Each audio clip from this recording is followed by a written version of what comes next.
So ಇವತ್ತೇನು ಮಾಡ್ತಿದ್ದೀವಿ ಅಂದರೆ ಸಿಂಬಾಗೆ ಚಿಕನ್ ಆ್ಯಂಡ್ ವೆಜಿಟೇಬಲ್ ಸೂಪ್. ಬನ್ನಿ ನೋಡೋಣ ಹೇಗೆ ಮಾಡೋದು ಅಂತ.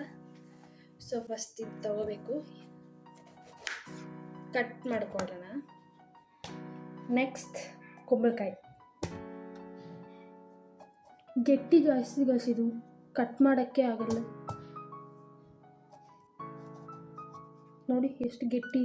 ಪಂಪ್ಕಿನ್ ಕಟ್ ಮಾಡ್ಕೊಂಡಿದ್ದೀನಿ, ಪೀಸ್ ಮಾಡ್ಕೊಳ್ಳೋಣ.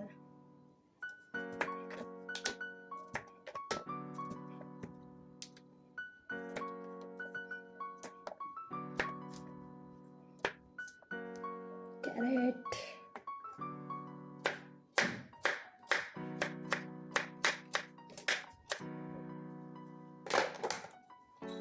ಬೀನ್ಸ್,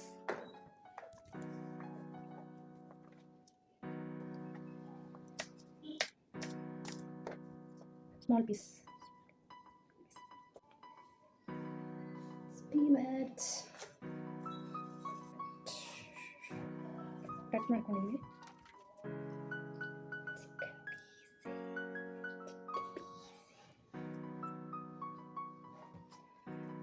ಸೊ ಕಟ್ ಮಾಡ್ಕೊಂಡಿದ್ದೀವಿ.